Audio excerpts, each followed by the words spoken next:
দেখছেন নিউজ 18 বাংলা। সকাল 10:30টার খবর দিনভর নিয়ে আমি রুমেলা রয়েছি আপনাদের সঙ্গে। আজ যাদবপুরে নজর থাকছে আমাদের। কেন? কারণ আজ যাদবপুরে বন্দে মাতরম গাইবেন মুখ্যমন্ত্রী শুভেন্দু অধিকারী। যাদবপুর 8B মোড়ে বন্দে মাতরম গাইবেন শুভেন্দু অধিকারী। যাদবপুর জেলা বিজেপির তরফে কর্মসূচির আহ্বান। কর্মসূচি কি রয়েছে, কখন পৌঁছবেন সেখানে মুখ্যমন্ত্রী জানাবেন। ভেঙ্কটেশ্বর লাহিড়ী রয়েছেন সঙ্গে। ভেঙ্কটেশ্বর, আজ বিকেল 4টে নাগাদ যাদবপুর সাংগঠনিক জেলা বিজেপির তরফে বন্দে মাতরম কর্মসূচির আহ্বান করা হয়েছে এবং সেখানে 10,000 কণ্ঠে যাদবপুর আজ গাইবে বন্দে মাতরম। মুখ্যমন্ত্রী শুভেন্দু অধিকারীও কিন্তু আজকে এই কর্মসূচিতে তিনি অংশ নেবেন। এখনো পর্যন্ত আমরা জানতে পারছি মুখ্যমন্ত্রী বিকেল 5টা নাগাদ তিনি যাদবপুর 8B সংলগ্ন যেখানে কর্মসূচির আয়োজন করা আছে সেখানে তিনি পৌঁছাবেন। তুমি জানো যে কয়েকদিন আগেই মুখ্যমন্ত্রী অভিযোগ করেছিলেন যে যাদবপুর বিশ্ববিদ্যালয়ে বন্দে মাতরম গাইতে দেওয়া হয় না, জাতীয় পতাকাও তুলতে দেওয়া না। এবারে কিন্তু যাদবপুরে যে অশান্তি হয়েছিল যাদবপুর বিশ্ববিদ্যালয়ে তার পরে আমরা দেখেছিলাম যে কড়া বার্তা দিয়েছিলেন মুখ্যমন্ত্রী শুভেন্দু অধিকারী। সেই জায়গায় দাঁড়িয়ে আজকে যাদবপুরে দাঁড়িয়ে সেখানে তিনি বন্দে মাতরম গাইবেন এবং 10,000 মানুষ তারাও কিন্তু আজকে মুখ্যমন্ত্রীর সঙ্গে বন্দে মাতরমে গলা মেলাবেন।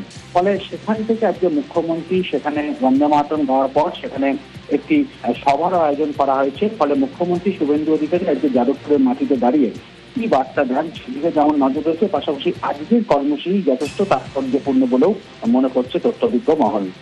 ওকে, 22শে আগস্ট কি বলেছিলেন মুখ্যমন্ত্রী? আমি রাখি পূর্ণিমার দিন প্রথম সকালবেলা ভবানীপুরে আসব, তারপরে তথ্য সংস্কৃতি এবং যুব কল্যাণ দপ্তর, ক্রীড়া দপ্তরের সরকারি প্রোগ্রাম অ্যাটেন্ড করব। আর বিকালে দক্ষিণ কলকাতা এবং যাদবপুর সাংগঠনিক জেলা ভারতীয় জনতা পার্টি তারা 10,000 কণ্ঠে বন্দে মাতরমের ব্যবস্থা করেছেন যাদবপুরে। ওই পূর্ণাঙ্গ বন্দে মাতরম গাওয়ার জন্য আমি থাকব। যাদবপুরে 10,000 কণ্ঠে বন্দে মাতরম। বিচ্ছিন্নতাবাদী শক্তিকে ঠেকাতেই রাষ্ট্রবাদের পাঠ, বলছেন দিলীপ ঘোষ। বন্দে মাতরমে অসুবিধা কি? প্রশ্ন অগ্নিমিত্রার। রাখি হচ্ছে বন্ধনের সবচেয়ে ভালো মাধ্যম, আর তার সঙ্গে বন্দে মাতরম। যাদবপুরে যে বিচ্ছিন্নতাবাদী মানসিকতা নিয়ে কিছু লোক কাজ করছে, বিচ্ছিন্নতা ছড়াচ্ছে, সেখানে আমার মনে হয় এই জন্য রাষ্ট্রবাদের বিশেষ প্রয়োজন আছে। আর সমাজকে এক করার জন্য রাখি হচ্ছে সবচেয়ে বড় মাধ্যম। তাই জোরদার রাখি বন্ধন হোক, জোরদার বন্দে মাতরম গায়ন হোক। বন্দে মাতরম তো আমাদের ভারতীয়, আমরা তো গর্ব করে গাওয়া উচিত। এখানে প্রবলেমটা কোথায়? যাদবপুর ইউনিভার্সিটি বা পশ্চিমবঙ্গকে এমনভাবে দেখানো হয়েছে পৃথিবীর সামনে যেন পশ্চিমবঙ্গ ভারতবর্ষের মধ্যে নয়, যেন যাদবপুর ইউনিভার্সিটিতে ভারতীয় ছেলেমেয়েরা পড়ে না। এখন নতুন সরকার আসার পর মাননীয় মুখ্যমন্ত্রীর নেতৃত্বে সেগুলো চেঞ্জ হবে এবং তাই আজকে হাজার হাজার মানুষকে নিয়ে মাননীয় মুখ্যমন্ত্রী সেখানে বন্দে মাতরম গাইতে গাইতে আজকে যাদবপুরের এই কর্মসূচি আমরা। যাদবপুরে 10,000 কণ্ঠে বন্দে মাতরম। দিমাগি নকশালদের খুব কষ্ট হচ্ছে তোপ দিলীপের। যাদবপুরে বরাবরই ভারত বিরোধিতার আখড়া, বলছেন অগ্নিমিত্রা। 19-এ ক্যাম্পাসে গিয়ে হেনস্থার শিকার বলে দাবি। গত জমানায় দেশবিরোধী কার্যকলাপে ইন্ধন, বলছেন অগ্নিমিত্রা। বন্দে মাতরম গাইতে আরম্ভ করেছে যারা কোনোদিন গায়নি, তারাই বন্দে মাতরম গিয়েছে। তাতে দিমাগি নকশানদের কষ্ট হচ্ছে। এটাই তো পরিবর্তন আমরা চাই। পশ্চিমবঙ্গ হচ্ছে রাষ্ট্রবাদের উত্থান, জাতীয়তাবাদের উত্থান এখান থেকে হয়েছে। ভারতবর্ষকে আমরা শিখিয়েছি, জাতীয়তা আন্দোলনে নেতৃত্ব দিয়েছি। আর সেখানে বিদেশি ভাবধারায় কেউ হয়ে জাতীয়তাবাদকে ক্ষুণ্ণ করবে, এটা তো হতে পারে না। সেজন্য যাদবপুর আর পশ্চিমবঙ্গ আবার ভারতকে নেতৃত্ব দেবে রাষ্ট্রবাদের মাধ্যমে। যাদবপুর সবসময় একটা ভারত বিরোধিতার সেন্টিমেন্ট তুলে ধরেছে। আমি যাদবপুরের প্রাক্তনী। আমি যখন ফ্রেশার্স ওয়েলকামে গেছিলাম 2019 সালে, সেখানে লেফট এবং আল্ট্রা লেফটের স্টুডেন্টসরা আমাকে লাঠি দিয়ে মেরেছিল। ঝান্ডার যে লাঠি হয় সেই লাঠিগুলো দিয়ে আমাকে বুকে মারা হয়েছিল। শাড়ি টাড়িও খুলে দেওয়ার চেষ্টা করা হয়েছিল। এই রকম একটা পরিবেশ থেকে বেরিয়ে আসতে চাই। ভারত বিরোধী সেন্টিমেন্ট উস্কানো হবে, ন্যাশনালিস্ট যাদবপুর যে স্বাধীনতার সময় থেকে যে যাদবপুরকে আমরা দেখেছি সেই যাদবপুরকে আমরা ফিরে পেতে চাই। এবং এমন যাদবপুরের স্টুডেন্টস তৈরি হোক, যেটা আছে সেই ট্যালেন্ট আছে, ধামাচাপা দিয়ে দিয়েছে এইসব রাজনীতি করে। আজকে আমি যেটা বলছি যে রিসার্চ হোক, এত বিদেশে বলে এটার পেটেন্ট এই ইউনিভার্সিটি পাচ্ছে, সেই রকম পেটেন্ট হোক, কেন হবে না? আর যদি ইউকের ইউনিভার্সিটি থেকে হতে পারে, আর যদি বস্টন ইউনিভার্সিটি হতে পারে, তাহলে যাদবপুর ইউনিভার্সিটি থেকে কেন পেটেন্ট বেরোবে না? বিগত বছরে সরকারগুলো এই স্টুডেন্টসগুলোকে ব্রেন ওয়াশ করে তাদেরকে বিপথে চালনা করেছে। আমরা চাই ইউনিভার্সিটির মধ্যে কোনো রাজনীতি হবে না। ইউনিভার্সিটির মধ্যে যারা আছে তারাই তাদের মিটমাট করে নিক, বাইরে থেকে কেউ এসে ঢুকবে না। ছাত্র সংগঠনের প্রতিষ্ঠা দিবসেও দুভাগ তৃণমূল, আলাদা করে মমতা তৃণমূল, নব তৃণমূলের কর্মসূচি। তারামণ্ডলের সামনে মমতা তৃণমূলের ছাত্র পরিষদের সভা, আর অন্যদিকে রানী রাসমণিতে নব তৃণমূলের ছাত্র পরিষদের সভা। কথা বলবো, আবির ঘোষাল সহকর্মী রয়েছেন সঙ্গে। আবির, 2025 পর্যন্ত 28 আগস্টের এক অন্য গুরুত্ব আমরা দেখেছি, তখন এরকম কোনো বিভাজন ছিল না। ছাত্র সংগঠনের প্রতিষ্ঠা দিবসে আজ গোটা শহর কি ছবি দেখবে? প্রথমত হচ্ছে যে কংগ্রেসের তরফ থেকে বিভিন্ন সময় ধরে অভিযোগ করে বলা হতো তাদের যে রাজনৈতিক কর্মসূচি বা আন্দোলন তাকে হাইজ্যাক করেছিল তৃণমূল কংগ্রেস।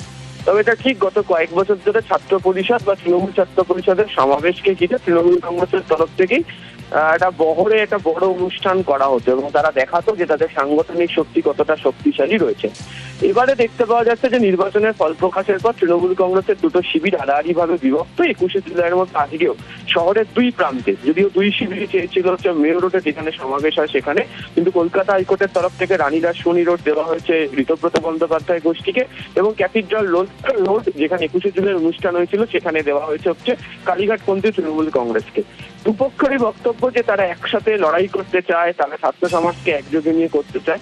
কিন্তু সাম্প্রতিক সময় গোটা রাজ্য জুড়ে যদি দেখতে পাওয়া যায় যে যাদবপুরের মতো ঘটনা বা বিভিন্ন ক্ষেত্রে কলেজগুলোতে তাদের যে সাংগঠনিক ক্ষেত্রে বিস্তার, বা যদি দেখতে পাওয়া যায় যে জাতীয় স্তরের ক্ষেত্রে বিজেপির যে আন্দোলন, সেক্ষেত্রে কোথাও গিয়ে তৃণমূল কংগ্রেসের নেতাদের কয়েকজনের যুক্ত থাকলে ছাত্র সংগঠনের কোনো ভূমিকা ছিল না।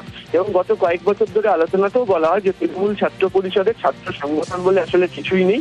কলেজে কলেজে কার্যত নির্বাচন না হওয়ার কারণে তারা জোর করে কলেজ দখল করে রেখে দিয়েছে। এই অবস্থাতে দাঁড়িয়ে এখন যখন তৃণমূল কংগ্রেস বিরোধী, তাও আবার তারা একসাথে নয়, দুটো শিবির হয়ে গেছে। ফলে দুপক্ষের তরফ থেকে আজকে তারা চেষ্টা করছেন বা বোঝানোর চেষ্টা করছেন যে তারাই আসল তৃণমূল, তারাই সাংগঠনিক দিক থেকে শক্তিশালী এবং তারাই ছাত্র যুব সমাজকে নিয়ে চলবে। এই দুটো সবার ক্ষেত্রে কলকাতা হাইকোর্টের তরফ থেকে কতজন ব্যক্তিরা উপস্থিত থাকতে পারবেন তার সংখ্যা বেঁধে দেওয়া হয়েছে।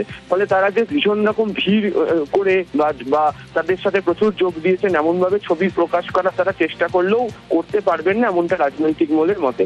তবে তারাই আসল, এই বার্তা তারা মঞ্চ থেকে দিতে চান এবং সেই কারণেই দুই পক্ষ ময়দানে নেমেছে। কিন্তু যা পরিস্থিতি, সেক্ষেত্রে দাঁড়িয়ে তারা নিজেরাই একসাথে লড়াই করার কথা বললেও তাদের নিজেদের মধ্যে যে দূরত্ব, সেই দূরত্ব যদি বজায় থাকে তাহলে আদতেও তারা ছাত্র সংগঠনকে নিয়ে কাজ করতে পারবে কিনা, সেটাই ছাত্র সমাবেশ শুরু হওয়ার আগে সব থেকে বড় প্রশ্ন তৃণমূল কংগ্রেসের অন্দরেই। ওকে, কি বক্তব্য এই দুপক্ষের? প্রথমত এটা ছাত্র সমাবেশ। মমতা বন্দ্যোপাধ্যায় প্রতিবার বার্তা দেন, কারণ উনি তৃণমূল ছাত্র পরিষদ করে বা ছাত্র পরিষদ করে ছাত্র রাজনীতি করে উঠে এসেছেন। মমতা ব্যানার্জির সঙ্গে যারা ছিলেন, মমতা ব্যানার্জির দৌলতে যারা আমার মতো প্রিভিলেজড হয়েছেন, তারা কোনো এক অসময়ে নিজেদের প্রাণ বাঁচাতে বা নিজেদের আর কি বাঁচাতে বিজেপির ভিকটিম হয়েছে। তাদের জবাব মানুষ দেবেন বলে আমার বিশ্বাস। আর বিশেষ করে তৃণমূল কংগ্রেসের ইউএসপি হচ্ছে মানুষ এবং মমতা বন্দ্যোপাধ্যায়। তো মানুষ এবং মমতা বন্দ্যোপাধ্যায়ের যে ইউনিক কানেক্ট, সেটা এখনো অটুট আছে, তাই আমাদের দলও অটুট আছে। আমরাই তৃণমূল, আমরাই অরিজিনাল, এর মধ্যে কোনো পার্থক্য নেই। আমাদের যে সরকারটা বিগত আমরা 15 বছর চালিয়েছি, আমাদের কলেজ গেট থেকে ছাত্র রাজনীতিতে উঠেই গেছিল। কারণ নির্বাচন যেখানে নেই, যেখানে এক পক্ষ অপর পক্ষ তাদের বক্তব্য তুলে ধরতে পারবে না, সেখানে কিভাবে ছাত্রনেতা গড়ে উঠবে। তো উনি রক্ত সম্পর্ক ছাড়তে চাননি, তাই আমাদের বাধ্য হয়ে আমাদের তৃণমূল কংগ্রেস আমরা জন্ম দিতে হয়েছে। সারা বাংলার সর্বস্তর তৃণমূল নেতৃত্ব আজকে আমাদের সঙ্গে আছে। তো যারা ছাত্রনেতা তারা আমাদের কাছে আবেদন করেছিল যে আমরাও এবার তৃণমূল ছাত্র প্রতিষ্ঠা দিবস পালন করতে চাই। রানী রাসমণি রোডে তৃণমূল ছাত্র পরিষদের প্রতিষ্ঠা দিবস হবে। জেলা থেকে শয়ে শয়ে তৃণমূলের ছাত্র নেতারা আসার জন্য উদ্গ্রীব আগ্রহে তারা রিং করছেন। আর এই নিয়ে কি বলছেন দিলীপ ঘোষ? কংগ্রেস, টিএমসি ইত্যাদি যেই লড়ুক, লড়াই করছেন নেতারা, ছাত্ররা কোথাও নাই।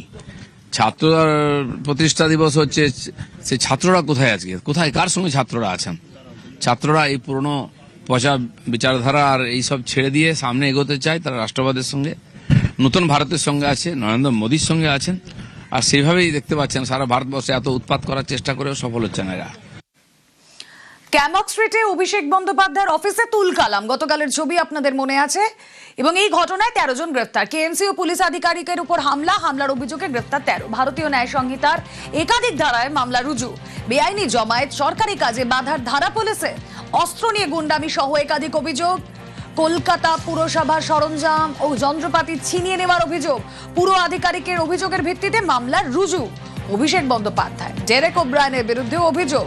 হুমায়ুন কবির, বিশ্বনাথ চট্টোপাধ্যায় সহ একাধিকের বিরুদ্ধে মামলা।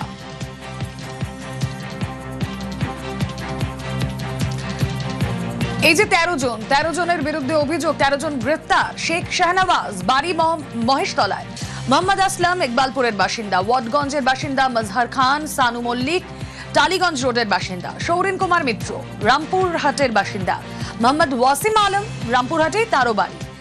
সাকুরুল শেখ, বীরভূমের ময়ূরেশ্বরের বাসিন্দা। উত্তর 24 পরগনার অশোকনগরের বাসিন্দা মোহাম্মদ মেহেদি হাসান। এই 13 জনের তালিকায় রয়েছে নিউ আলিপুরের বাসিন্দা নিরুপম পর্বত। গৌতম সরকারও রয়েছেন এই তালিকায়, বাড়ি ইকবালপুরে। জিৎ মিত্র এনটালির বাসিন্দাও রয়েছেন, তাকেও গ্রেফতার করা হয়েছে। আজাদ আহমেদ, বাড়ি হাওড়ায়। দেবাশিস বন্দ্যোপাধ্যায়, হাওড়ার বাসিন্দা, গ্রেফতার।